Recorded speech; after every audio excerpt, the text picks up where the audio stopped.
Over the last 6 months, I deliberately put on 30 pounds, and in this video, I'm going to show you the exact step-by-step plan I'm going to use to ensure that I am completely shredded for summer.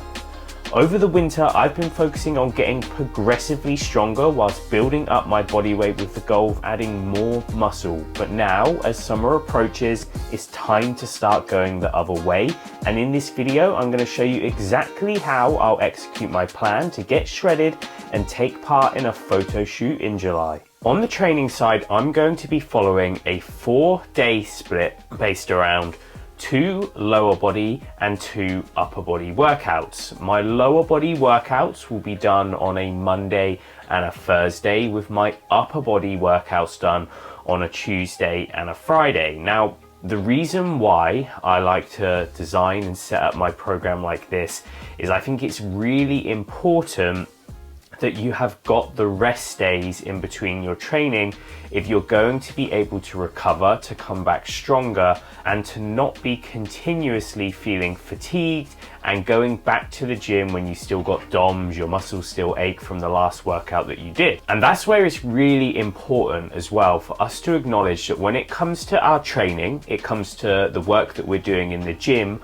more is definitely not always better. And I think this is quite a misconception. It's something that I come across often as a coach working with clients. People have got a lot of motivation, they want to see changes really quickly, so they think that if they go into the gym 5, 6, 7 times a week, that's going to get them to that end goal faster. However, that is just not how it works when it comes to seeing physical changes. You want to focus your training around having a high level of intensity, pushing yourself to failure on the weights exercises that you're doing, however, then allowing your body to recover from that work. So the focus should very much be on the quality and efficiency of what you're doing in the gym, but not just trying to get in more and more and more, because all that will do is lead to a point where you become overtrained, you can't recover, you lose motivation, you start sleeping poorly, your immune system takes a hit, and that is not a situation that's going to be conducive with growth and seeing physical changes. So the way that I program for myself and the way that I'm going to follow this structure to get shredded for summer this year is that 4-day split, where I always have that time in between where I can push myself hard in the workouts, but between both of my upper and my lower body workouts, I have got a full 48 hours rest in between, so that I know when I next get into the gym to do another workout where the same sort of muscle groups are being worked, I'm going to be at a point where I can give absolutely 100% in that workout and push myself to my maximum ability without having to worry about potentially still feeling sore or not be able to give it everything because I'm still knackered from the workout that I'd done where I hadn't left enough time to rest before coming in again. Now, when it comes to the specific exercises that I will be doing, that's not something I'm going to cover in this video for the sole reason that, having trained at a lot of different gyms over the years, I know that you can see such a massive variety in terms of the kit that you have available. So what I have created for you is a free, fully comprehensive guide which includes all of my favorite exercises for each body part and showing you how you can incorporate them into your own program, including video demonstrations, so you can look at what you've got available in your gym, pick the exercises from that list that you have available, and design your program most efficiently that way. And you can download that for free in the link in my description. My body weight at the start of this dieting phase sits at around 90 kilograms. So my approach is going to be to set a target of 2,000 calories and 180 grams of protein. When it comes to the split of carbs and fats, my personal stance on this is I'm not going to be overly restrictive or try and follow too much of a specific target on that element. So when it comes to the the calories and the protein, I will be a bit more focused there, but where I end up with carbs and fats for me is not really too important. As long as I'm staying within that deficit, then I'm going to see the progress that I want. I will be pushing for the majority of my calories outside of protein to come from carbs. Carbs are your body's main energy source, and where I'm wanting to push myself hard in the gym, I need that level of intensity to see the progress that I want. Then that's really important that I've got the carbohydrates available to be able to train hard at a sustained level over a period of time. So carbs will be the main focus, but until I get to a point where I complete what I call my peak week, and what that means is it's the week prior to taking part in the photo shoot, where I'm really trying to manipulate that overall look to achieve a certain look on the day of the photo shoot. Up until that point, the actual macro split from carbs and fats is not something that I'm just going to overly stress about. I find that if I try and get a bit too specific on that, it becomes too restrictive, it becomes too hard for me to stick with. And I've been through multiple successful cuts and taken clients through the same, with just putting the main focus on calories and protein. And until such a point comes where you do really need to be more specific, just allowing a bit of freedom from personal choice when it comes to the foods that I like to eat as an individual, and my clients like to eat. That's an approach which I find is much easier to stick with in the long run, as opposed to trying to be super specific. Now, I'm not saying that's wrong. If you do have a carbohydrate and a fats target that you're trying to follow, like, by all means, that can be a really incredible approach, and I have done it that way myself in the past, I would also add, and seen really good results. However, for the stage of life where I'm at, where I've got a family, I've got a young daughter, I eat with my partner, it's just much easier from a sustainability perspective to manage a lot of meals without trying to be overly specific on certain macronutrient targets. Because whilst I do have a goal of seeing an incredible transformation, getting into the best shape of my life, there are also other commitments and parts of my lifestyle that I need to consider when I think about what my approach to food is going to be. When it comes to cardio and NEAT, these are two really important parts of a fat loss transformation. Our NEAT, which stands for non-exercise activity thermogenesis, is basically just the exercise that we're doing outside of the gym. It's the calories that we burn through non-exercise, the clue is in the name, and things that are included as that, maybe like steps, literally just you moving around throughout the course of the day. And for me, when I'm trying to lose fat, I'm in a calorie deficit, I'm trying to see those physical changes to look toned, more defined, get rid of that belly fat. Focusing on the NEAT is a really powerful tool, because something such as a step count, it's not going to create a particularly high level of fatigue that you have to recover from. It's not going to be too hard on your legs. So I will look to really push steps as much as I can throughout this cut between now and July to really help accelerate and increase the amount of calories that I'm burning. And that is the ultimate goal through setting a higher step count, is ensuring that I'm burning more calories, which will push me further into that deficit.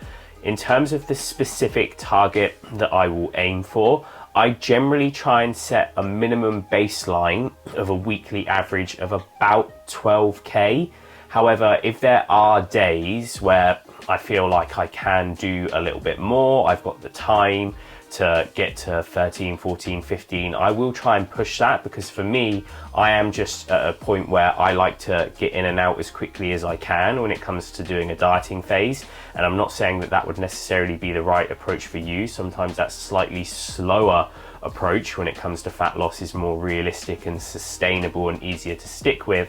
But if I've got the time to push my steps slightly higher, I will do that, but aiming for a baseline of a weekly average, so not daily, a weekly average of 12K. And then in terms of cardio, cardio again is something that I will just want to try and push as much as I reasonably can from a time perspective. I'm someone that personally has a busy schedule. I have a lot of work to do with my business, so I can't afford to spend hours and hours on end in the gym each day doing not only then my weights workouts, but lots of time doing cardio as well. But I will try and push the cardio as much as I reasonably can. So what I've often done in the past with cardio is, rather than setting a specific number to hit for, I just tend to squeeze in as much as I can throughout the course of the week. However, for me, that will probably work out at about 60 minutes cardio per week, which is low intensity steady state cardio. And what I mean by that